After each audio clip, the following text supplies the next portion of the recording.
Olá, pessoal, boa noite. Vamos aí dar início à nossa terceira aula do workshop da compulsão alimentar. E hoje nós vamos falar sobre estratégias de tratamento. Vamos entrando aí, né? Sejam todos bem-vindos à terceira aula do workshop da compulsão alimentar. Eu queria saber quem está aqui na aula, né, que acompanhou as outras aulas. Nós tivemos aulas, nós tivemos sorteios, nós tivemos vídeos exclusivos no Telegram, nós tivemos material lá no Telegram. Quem acompanhou aí a primeira aula que eu falei sobre avaliação, né, e a segunda aula que eu falei da relação com a comida, né? Foi bem legal, bem interessante essa aula com bastante conteúdo para vocês colocarem em prática aí já no consultório de vocês. E hoje nós vamos falar de estratégias, mas eu quero saber quem está aqui, né? Quem aí participou das outras aulas, das aulas anteriores. Escrevam aí para mim, assim como os outros dias, tá? Nós vamos ter sorteios hoje também, vamos ter um sorteio. Hoje o sorteio está bem bacana, só vou falar isso. Então, para quem não me conhece, para quem está chegando agora aí, eu sou a Elisângela Machado, psicóloga, especialista na questão da obesidade, dos transtornos alimentares e do emagrecimento, né? Venho focando o meu trabalho nessas questões há um pouco mais de 4 anos, né? Sou aí membro da Pegasus com muito orgulho. Tenho meu trabalho aqui, sou de Jundiaí, né? Aqui eu trabalho no consultório e aqui eu faço grupos de emagrecimento e tenho aí os meus cursos online específico para psicólogos que querem trabalhar com essa demanda, tá? Então, assim, eu amo, né, trabalhar com a questão dos transtornos alimentares, do emagrecimento e da obesidade.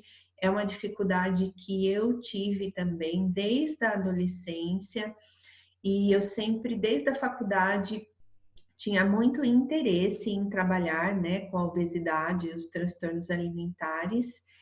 E até que eu consegui o marketing, descobri, né, no marketing para psicólogos, e aí eu consegui focar nessa demanda e atrair esse público para mim. Então, hoje, 90% dos meus pacientes são exclusivos, né, da demanda de compulsão alimentar, de transtornos alimentares.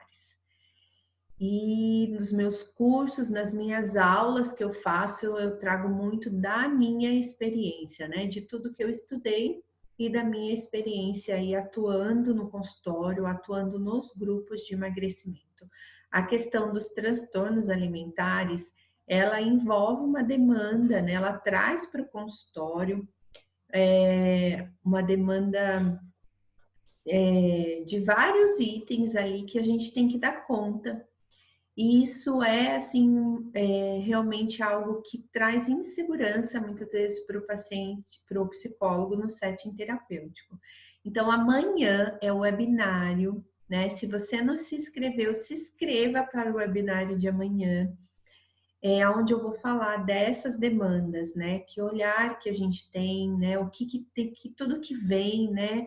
Dentro do consultório, a gente não fica lá só falando de compulsão alimentar, de transtornos alimentares. Junto com a compulsão alimentar, vem muitos transtornos, né? Psicológicos, como, por exemplo, déficit de atenção, o borderline.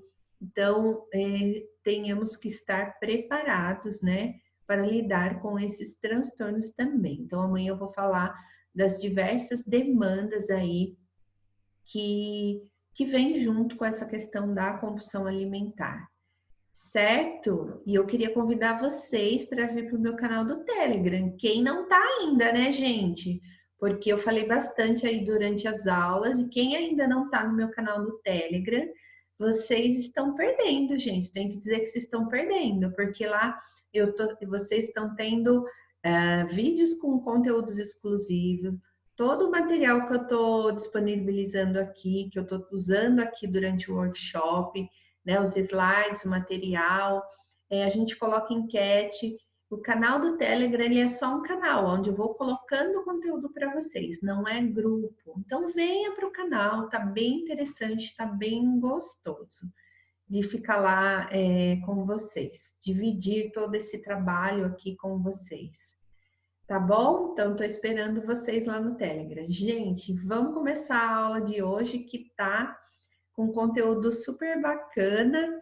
Eu vou dividir aqui os slides, né? E eu quero saber, né, quem aí, o ganhador aí da aula 1 que a gente sorteou, fez o sorteio lá no Instagram, tá aí presente? Escreva aí eu. O sorteio que a gente fez também ontem, tá aí presente? Quem ganhou o sorteio, quem participou, quem foi lá e escreveu, contribuiu lá tentou, né, concorrer a esse sorteio lá estando lá no Instagram. Escrevam aí para mim, gente, quero saber quem acompanhou as aulas. Outro recadinho, rapidinho, para quem, enquanto eu vou pondo aqui, eu vou falando. Para quem não acompanhou as aulas, né, as aulas estão disponíveis no site e é só você entrar lá no meu canal do Telegram que você vai ter acesso ao site das aulas, tá bom? Então, as aulas estão disponíveis até domingo aí para vocês. As aulas 1, 2 e 3 vai ficar disponível aí para vocês.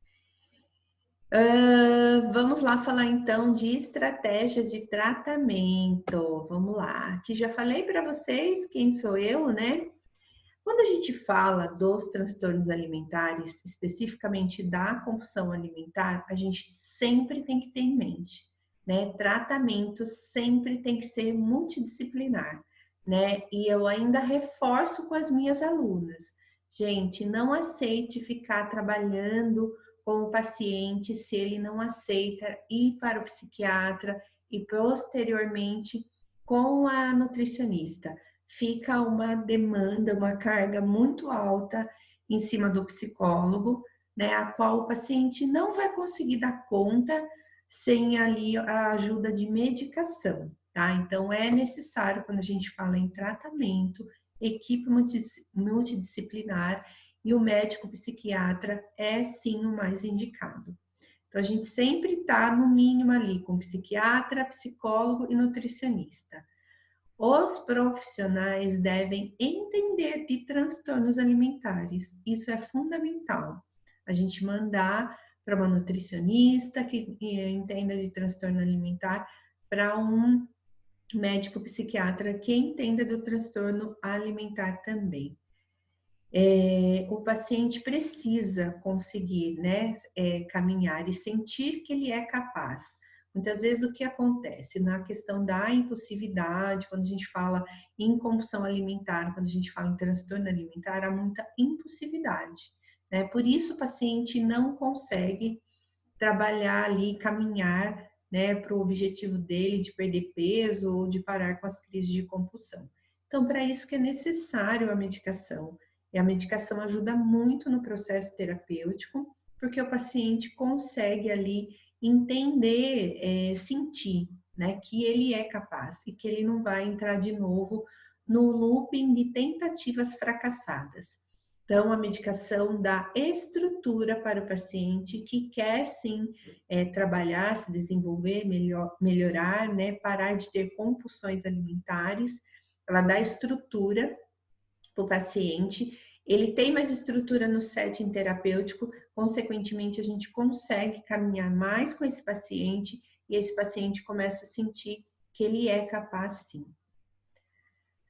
No tratamento de compulsão alimentar, sempre é indicada a medicação. Isso tem, lembrando, alteração química no cérebro, né? Quando a gente fala em compulsão alimentar, sempre tem alteração química no cérebro. Então, o paciente vai ficando viciado, né, a lidar com essas sensações comendo e o cérebro vicia. Então, toda vez que ele sente um desconforto ali, ele vai automaticamente pensar na comida, no vício. Por isso é tão importante a medicação. O paciente vai para a nutricionista no momento certo, né? No momento certo, o paciente vai para a nutricionista. Por quê? Né? Não adianta o paciente ir para a nutricionista se ele ainda está sentindo que ele não é capaz, né? Então, é importante ele ir para a nutricionista no momento que ele estiver mais apto, né, a seguir uma alimentação melhor. O paciente tem que querer passar com a nutricionista, mas é fundamental o processo, né, a orientação na questão da alimentação. Muitas vezes o paciente fala que sabe, né, mas não é suficiente, né? O paciente precisa passar com o acompanhamento do profissional. Quanto mais equilibrado ele come, menos chances de ter compulsão. Quanto mais restritivo ele tenta ser, mais chances de ter compulsão. Coloquei mais específico aqui, ó. Então, a nutricionista não vai falar para ele fazer uma dieta rígida, né? A nutricionista vai falar para ele comer a cada 2 horas, no máximo 3 horas. Isso é muito importante quando a gente fala de compulsão alimentar. Quanto mais equilibrado ele come, menos chance de ter compulsão. Então, mais equilibrado é o quê? São os nutrientes que vêm através ali dos legumes, né, das frutas.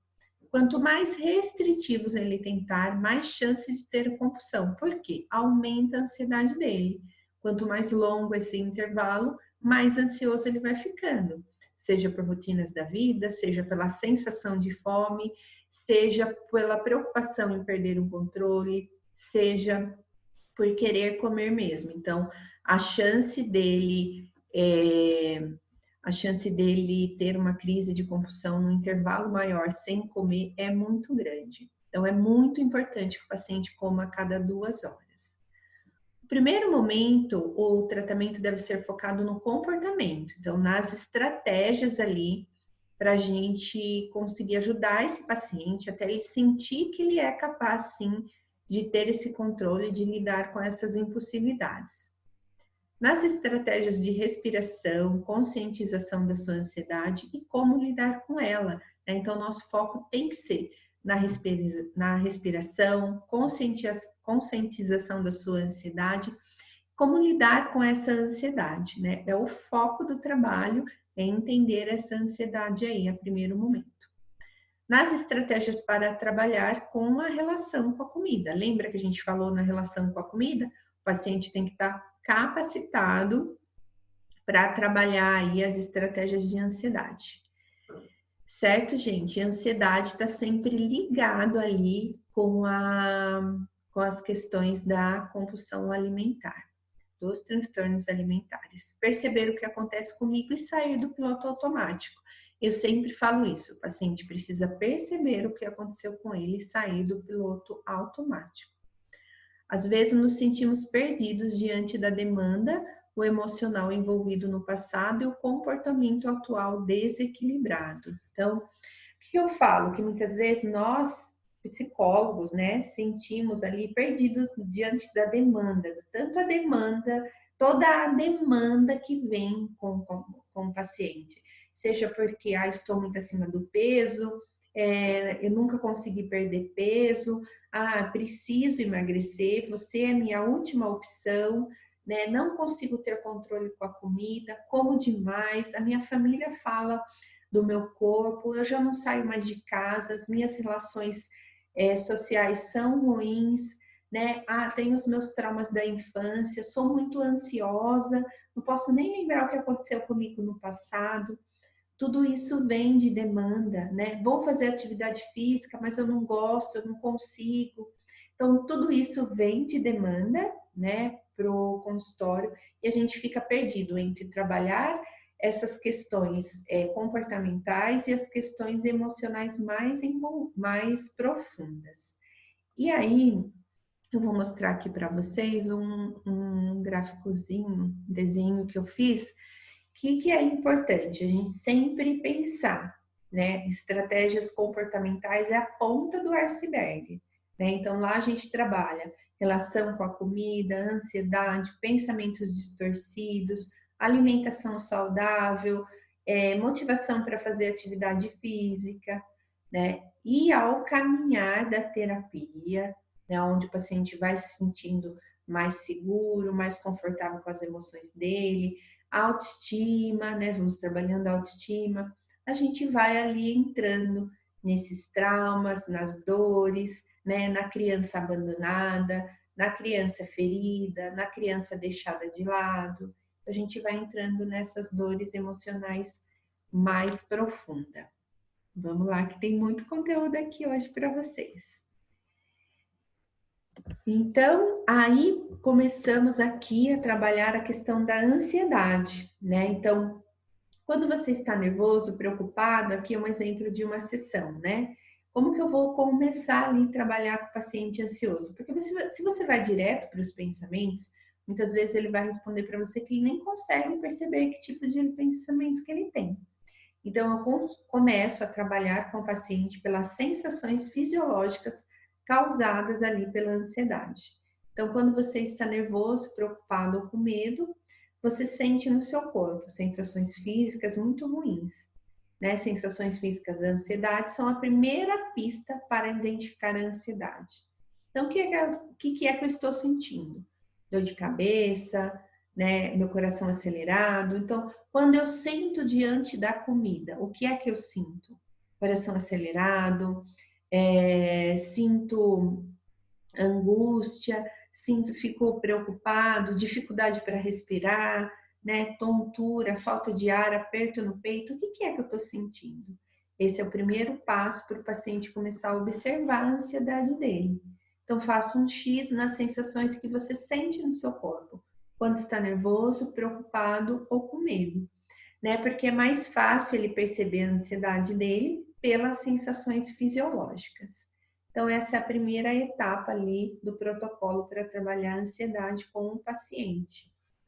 E qual o momento, né, que eu me sinto mais ansioso? Onde a ansiedade se localiza no meu corpo? São duas perguntinhas ali para ele autoconhecer a ansiedade dele. Então, qual o momento? Qual o gatilho? Quando que eu fico mais ansioso? Né, isso é importante ali no processo. Diante da comida, o que é que eu sinto? Né? Estou nervoso, angustiado.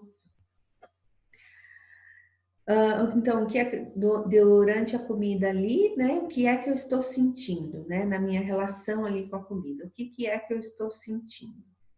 E depois a gente vai para a relação com as emoções, né? Muito importante esse paciente começar a entender quais são as emoções dele, o que é que ele está sentindo.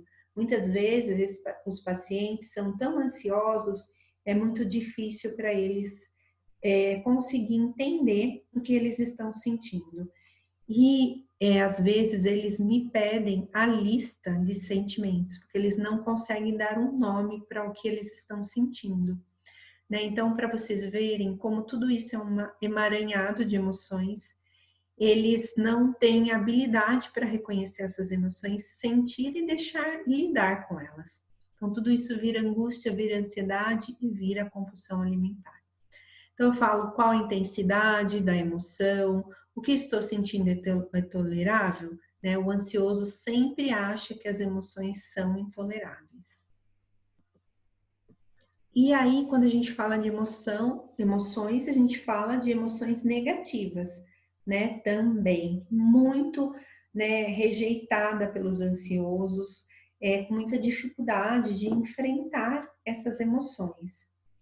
Frustração, raiva, sentimento de impotência, né? Então eu sempre falo, como isso se expressa no meu corpo?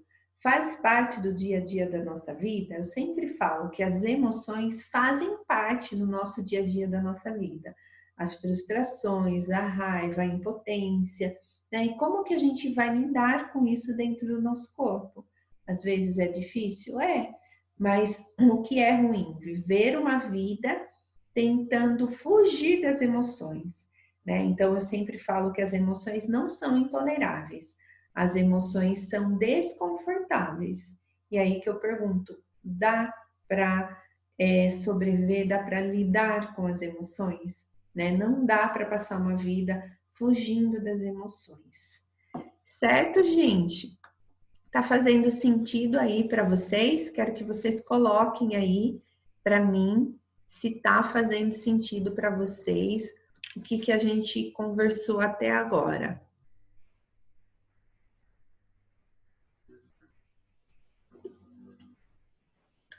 A relação com as emoções, ou trabalhar a questão da ansiedade.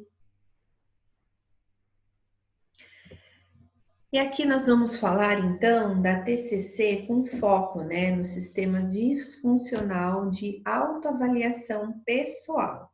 Né? Existem duas crenças essenciais que devem ser tratadas. Então, a crença de que a forma do corpo pode ser totalmente transformável e de que seguir o exercício de dietas depende apenas de esforço, né? Isso é uma crença ali muito enraizada neles, né? Então, muitas vezes não aceito esse corpo, né? Então quero porque quero ter aquele corpo idealizado, né? E para isso eu só dependo de atividade física. E não é bem assim. O quanto é importante a gente aceitar o nosso corpo, a gente olhar para ele com compaixão. Mas vamos lá. A crença de que alcançando o corpo ideal, automaticamente se obterá sucesso em outros aspectos da vida. Pessoa com transtorno alimentar vincula o seu valor pessoal a ter o peso reduzido ou a imagem perfeita. Então, quando a gente fala sempre da questão de pacientes com compulsão alimentar, é uma guerra muito grande com o corpo, né? Então, é uma guerra com o corpo, é uma guerra com a comida, uma guerra com a balança, uma guerra com a atividade física. E esse ciclo, muitas vezes, é um ciclo ali que toma grande parte dos pensamentos e da hora do dia dele, né? E envolve muito sentimento de fracasso. Então, esses são os dois focos principais que a gente tem que trabalhar ali com o paciente. Muitas vezes eles vinculam, né, seu valor pessoal a ter o peso reduzido ou a imagem perfeita. Muitas vezes essa idealização pelo corpo foi um mecanismo de defesa para lidar com as suas dores internas. Então vinculam muito: o dia que eu for magra, o dia que eu emagrecer, eu terei valor, eu farei o que eu quero, eu irei para a praia, eu vou comprar o biquíni, né? O quanto isso gera de angústia. Isso é muito interno ali, internalizado neles, e o quanto a gente precisa trabalhar, né? O meu amor próprio, a minha autocompaixão comigo, com o meu corpo, tudo isso tem que ser leve, né? Esse processo tem que ser leve. Envolve sentimentos do quê? Né? Sentimentos de fracasso, de culpa, de inadequação, né? Muito sentimento ali de inadequação é muito presente, né? Na compulsão alimentar, nos transtornos alimentares, e sentimento de inferioridade. Então, são sentimentos aí que aparecem para a gente trabalhar com o paciente. Perfeccionismo é a maneira, né, para lidar com as minhas dores internas. Se for perfeita, serei então aceita. Isso é uma idealização ali, muito presente, né? Se eu for perfeita, serei então aceita, né? Aceita por mim, talvez, né? E aceita por esse mundo externo. E aí, o que eu sempre foco, né? Trabalhar a autovalorização da pessoa. Quem sou eu? O que eu valorizo em mim? Quanto me sinto validado por mim? Né? Então, isso é muito importante para sair desse ciclo de perfeccionismo, né? Onde a pessoa é muito rígida com ela, não se olha com autocompaixão, não não se valoriza, né? Não tem satisfação com o que ele faz, porque sempre poderia ser melhor, né? O perfeccionista sempre tem essa frase: sempre poderia ter feito melhor. Não fiz mais que a minha obrigação. E aí, com isso tudo, aparecem distorções cognitivas mais comuns, né? O pensamento de 8 a 80, que é ou faço dieta, que é frango e alface, ou como o mundo, né? Ou faço atividade de 2 horas, ou não faço nada. É sempre ali o 8 a 80. O pensamento autocrítico, que é tudo, nada, sempre, nunca, né? Isso é bem rígido. Ideias absolutistas, sentimentos de fracasso. Ó, é minha última chance ou não tenho mais jeito. Se eu continuar engordando muito até meu emprego, vou perder. Ou faço dieta ou como tudo que quero. Então, são alguns pensamentos ali que vai surgindo para a gente trabalhar com os pacientes. Pensamento de 880, muito. Pensamentos autocríticos, muito presente também. E aí a gente trabalha o quê, né? Sempre no, eu vou falar um pouquinho de autocompaixão, mas sempre trabalhar, ele sempre tem o pensamento, eu tenho que, eu devo fazer tal coisa, eu deveria fazer tal coisa. E a gente trocar, né? Fazer uma reformulação dessas frases, porque eles sempre entram tanto no eu deveria, que eles muitas vezes nem sabem se eles gostariam de fazer, né? Eles olham que eles devem fazer, mas não o que eles gostariam de fazer. Então, trocar isso por frases, né, mais de autocompaixão. Então, eu tenho que não, eu vou, né, eu deveria não, a partir de agora eu poderia, né, eu gostaria. Então, trocar, trabalhar junto com o paciente, frases mais flexíveis, de mais autocompaixão. E aqui é a estratégia que eu mostrei para vocês, a estratégia, a pirâmide, né? Então, aqui é a ponta do iceberg, onde nós trabalhamos relação com a comida, a parte comportamental, ansiedade, pensamentos distorcidos, né? O cognitivo que está ali em cima, né? Autoestima, atividade física, relação da minha saúde, meu eu e minha saúde, o quanto eu quero cuidar de mim. E lá embaixo no iceberg está o que? Os meus traumas, as minhas dores emocionais, a criança abandonada, a criança ferida. Mas o paciente, a gente não pode ir direto nisso, né? Porque o paciente está lá ganhando peso, tendo impulsividade, sofrendo com o corpo dele, né? Então, nós temos que trabalhar, sim, as técnicas aqui em cima, né? Todas essas estratégias, é muito trabalho aqui, ajuda muito o paciente, e aos pouquinhos nós vamos entrando aqui nas dores mais profundas do paciente. Todo esse pensamento, né? Eu sempre falo muito da questão do porquê emagrecer, porquê fazer atividade física, porquê comer comida saudável. Isso vem com um peso muito grande, né? De crítica, de julgamento. Então, tenho que emagrecer porque estou gorda, estou feia, estou acima do peso. Tenho que fazer atividade física porque estou gorda, estou feia. Tenho que comer essa comida saudável, me restringir porque eu tenho que emagrecer.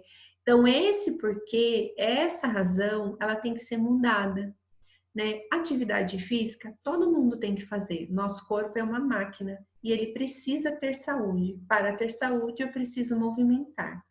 Quando a gente começa a trabalhar a autoestima, isso começa a brotar, né? Essa vontade de querer cuidar de mim.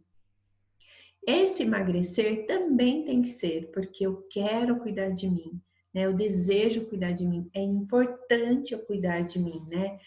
Igual muitas vezes eu trabalho com os pacientes, né, que eles precisam se abraçar e se abraçar de verdade, né? Então, quando eu me acolho, quando eu me abraço, é onde eu começo a ressignificar essas distorções, esses pensamentos rígidos e começo a me valorizar, né? O quanto eu sou importante nesse mundo, o quanto eu sou importante para mim mesma, né? Qual a diferença que eu faço aqui? Saio desses devos e vou para as coisas que eu gostaria de fazer. E aí eu começo esse processo de emagrecer, de alimentação saudável, de uma vida melhor, né? Com mais qualidade de vida. Automaticamente isso começa a ser mudado. E eu falo muito que a gente tem que trabalhar na questão da autocompaixão, né? Com os nossos pacientes. Trabalhar a autocompaixão, porque são pacientes rígidos, inflexíveis, né? Que eu até coloquei aqui, ó, não com o chicotinho, porque eu falo para os meus pacientes, né? Gente, vocês andam, né? Você anda com um chicotinho ali, Qualquer coisa que você deslizou, que você acha que você fez errado, você está ali se chicoteando.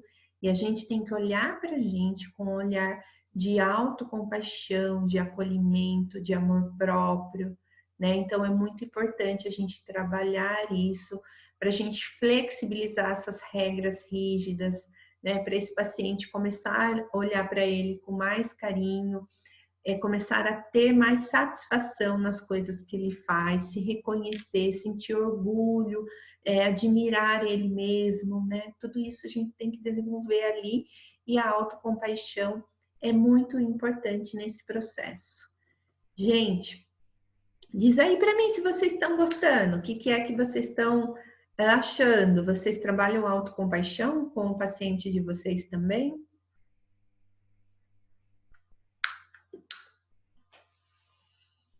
Legal.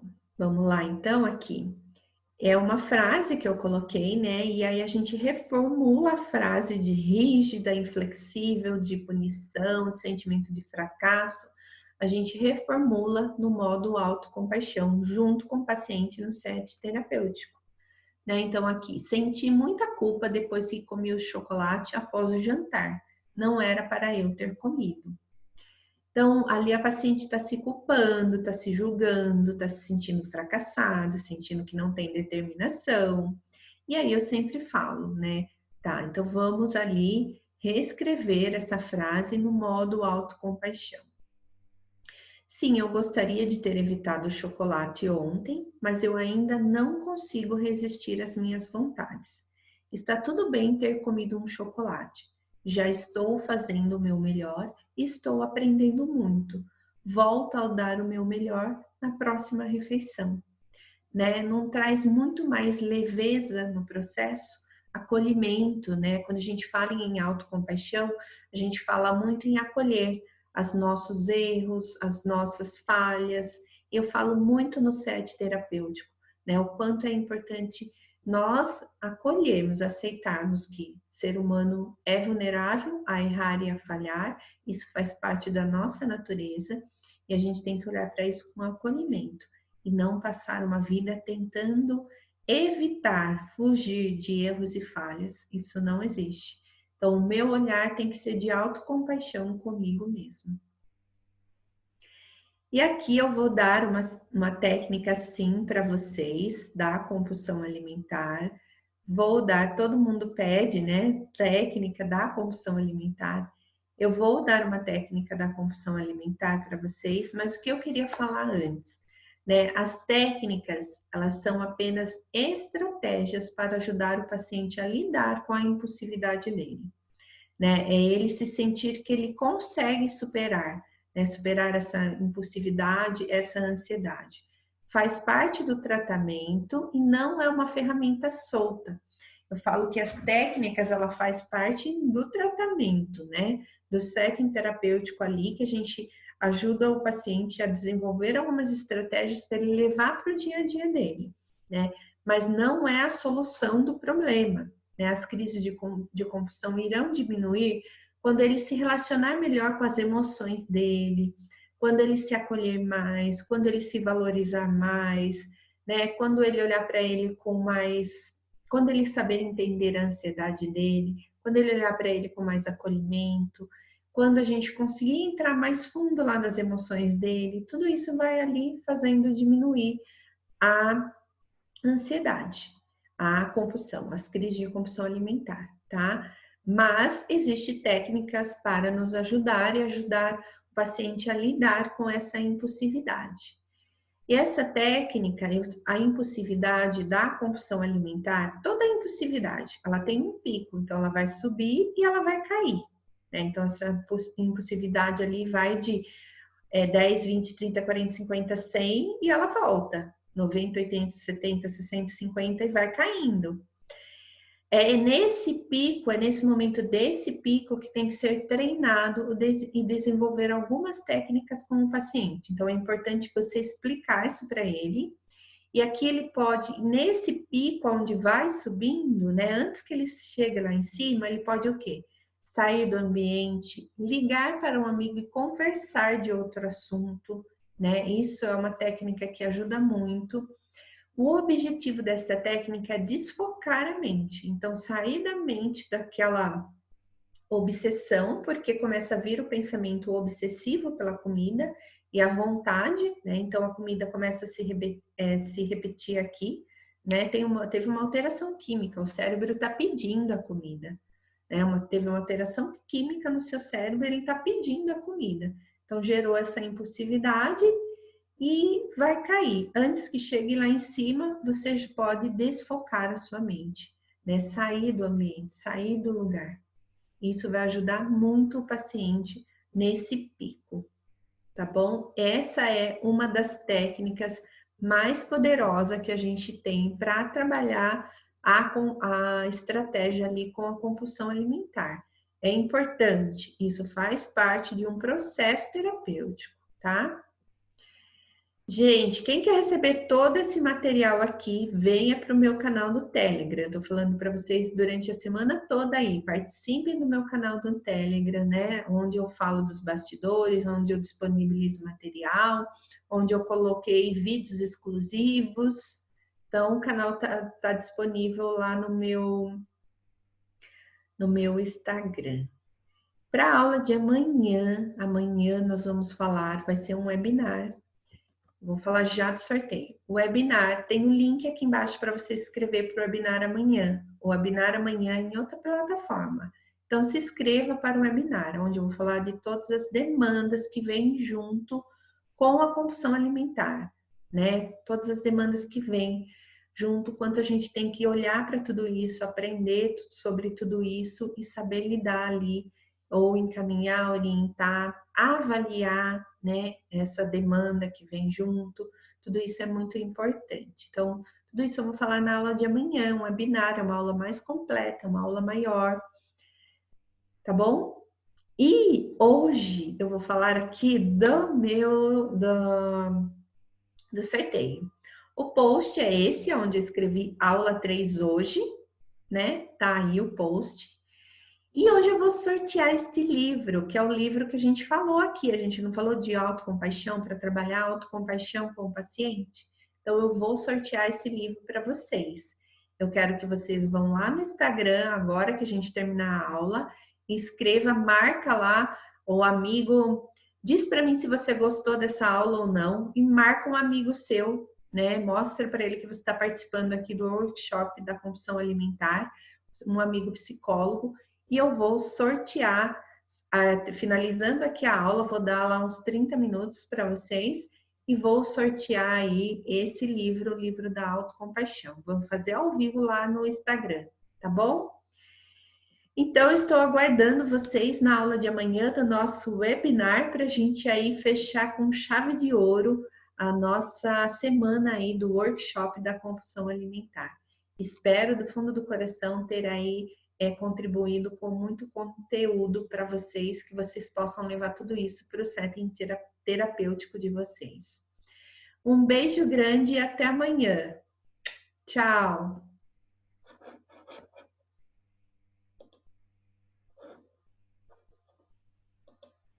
Tchau, pessoal. Boa noite. Espero vocês no webinar amanhã.